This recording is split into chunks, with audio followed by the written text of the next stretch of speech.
સુરતમાં શિવ રેસિડેન્સીના રહીશોની આંખોમાં બીજા દિવસે પણ આંસુ. બિલ્ડરે આપેલા નંબર પર કોઈ જવાબ નથી આપતું. બાળકો, વૃદ્ધો સહિત 400 લોકો ભટકવા મજબૂર બન્યા છે. જમવાના પણ ફાફા છે. જે દિવાલોએ 15 વર્ષ સુધી એક પરિવારને હૂંફ આપી, જે આંગણામાં બાળકો મોટા થયા અને જે મકાન ખરીદવા માટે મધ્યમ વર્ગીય પરિવારોએ પોતાની આખી જિંદગીની મૂડી લગાવી દીધી, તે જ મકાન આજે તેમના માટે જોખમી બની ગયા છે.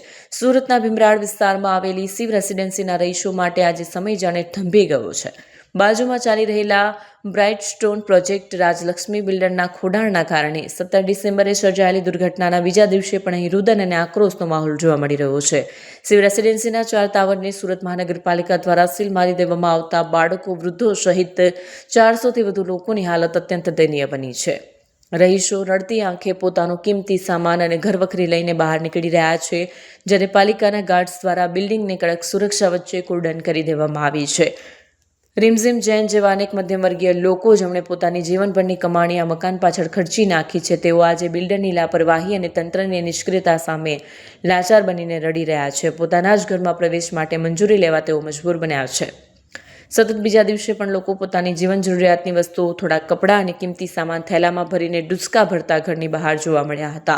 પાલિકાએ સલામતીના ભાગરૂપે આ ટાવરોને કોર્ડન કરી સીલ મારી દીધું છે અને ત્યાં ગાર્ડ તૈનાત કરી દેવામાં આવ્યા છે.